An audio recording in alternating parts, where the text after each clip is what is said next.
Okay, so let's unpack this because, wow, the whole celebrity news thing and social media, it's really collided in a way that's got everyone talking. Oh, absolutely. It's Wow. like this perfect storm scenario playing out online. Yeah. So we're doing a deep dive today. We've got these claims from Azealia Banks, right? Coming right after Kanye West made that pretty startling public confession himself. Exactly. And we've got the posts themselves, Azalea's, Kanye's, and this news article trying to piece it all together. Seems like a good place to start. Right. So our mission, really, for you listening, is just to kind of cut through the noise, figure out the timeline, and, really pinpoint what's made this whole situation blow up like this, giving you the essential bits without getting lost in the weeds. And what's so interesting here is that ripple effect we're seeing. A really personal, unexpected revelation happens. Hmm. And it just immediately triggers this chain reaction. Yeah. More allegations, more commentary, all across, like, the internet. Mm. Makes you think about the dynamics when public figures share things that are that intimate. Totally. So let's start right there with what kicks this all off. Kanye West's confession. He went on X, Twitter, and shared something incredibly personal. Can you just lay out what he actually said and the context? Sure. So according to the sources, West posted something like, "My name is Ye, and I sucked my cousin's DK till I was 14." Pretty direct. Wow, okay. Yeah. And this was part of a bigger post, apparently timed around the promotion for his new track, which is called Cousins. He shared a music video clip, too. Huh.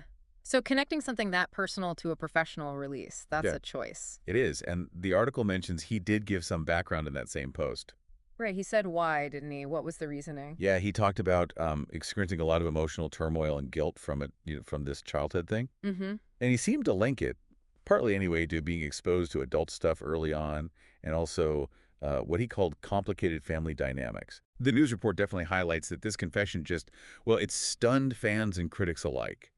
And you can see why, right? It's super personal, really unexpected, especially Yeah. from someone that high profile. Yeah. You got to wonder what drives someone to share that so publicly. No kidding. That is a lot to take in. But like we said, the story didn't stop there. This is where Azealia Banks jumps into the fray with her own, let's say, bold claims. Bold is one word for it, yeah. So what did she actually allege, and what was the reaction like?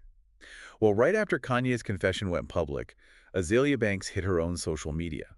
Yeah. And she made some really big statements. The main one, the one that just exploded online, the article says it got over 230,000 views super fast, was this.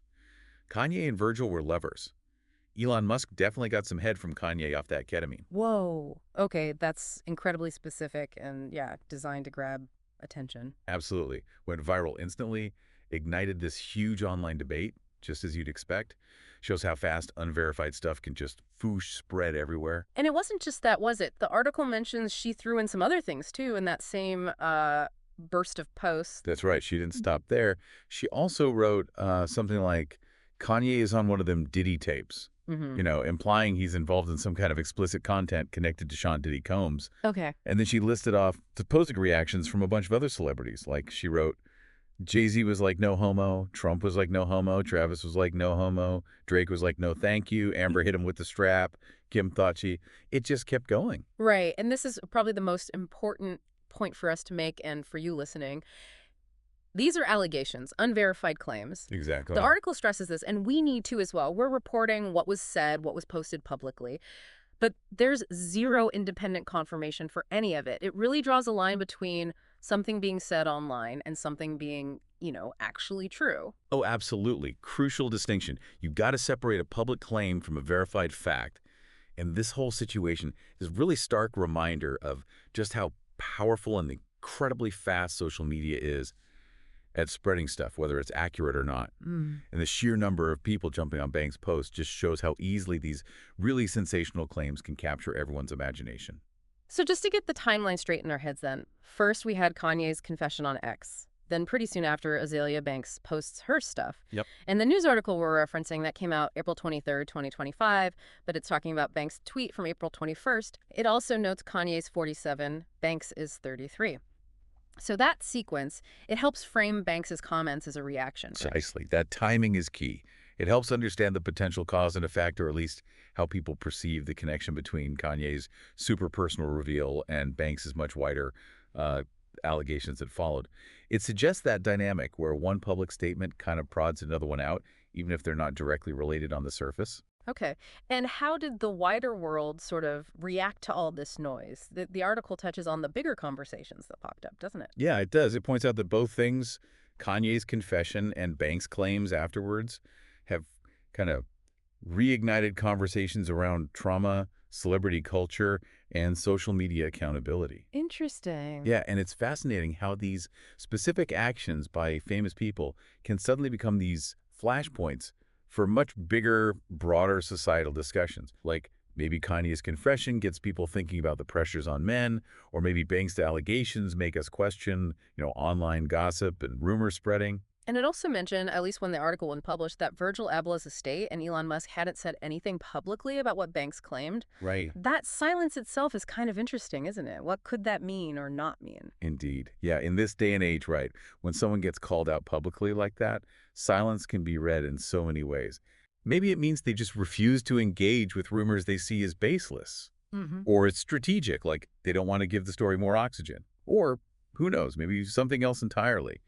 But sometimes the lack of a denial can actually fuel more speculation online. People try to read between the lines. Yeah, for sure. And the article also threw in some examples of other headlines swirling around at the time, like speculation about Jeffree Star and Kanye, more reporting on Kanye's original confession. It really paints a picture of how one spark can light a whole wildfire of related news and guessing games. Exactly. And there was also that headline about Kanye and Bianca Censori being seen together amid all the controversy, which just shows how public figures often have to, keep up appearances even when personal stuff is blowing up. Totally. Those related headlines show just how interconnected celebrity news is. One reveal opens up like 10 different doors for speculation and reporting. Really highlights the intense microscope these people are under, how their personal lives just get tangled up with their public image and work. Okay, so circling back, and this is really critical for everyone following along with us. Banks' claims, their allegations. Yep. Allegation. Unverified statements made out loud, basically, on social media. Yeah. What we're doing here is analyzing the content of those statements and the news report about them. We are absolutely not confirming if they're true or false. I couldn't agree more. Our goal is just to understand the narrative as it unfolded, based purely on the sources we have in front of us. That's the job. Dissect the info that's presented, understand the sequence, see what discussions it kicked off, not to judge the truth of claims that haven't been proven. Okay, so let's start to bring our deep dive toward a close here. We've looked at Kanye West's very public confession about a past traumatic experience. A confession that was pretty much immediately followed by this wave of unverified allegations from Azealia Banks, pulling in several other really famous people. Right, and at least according to the news report we used, those allegations haven't gotten any public response from the people implicated. Correct. Mhm. Which leaves the whole story kind of hanging, still generating buzz and speculation online and in the media. It's ongoing, really. So maybe here's a final thought for you to chew on.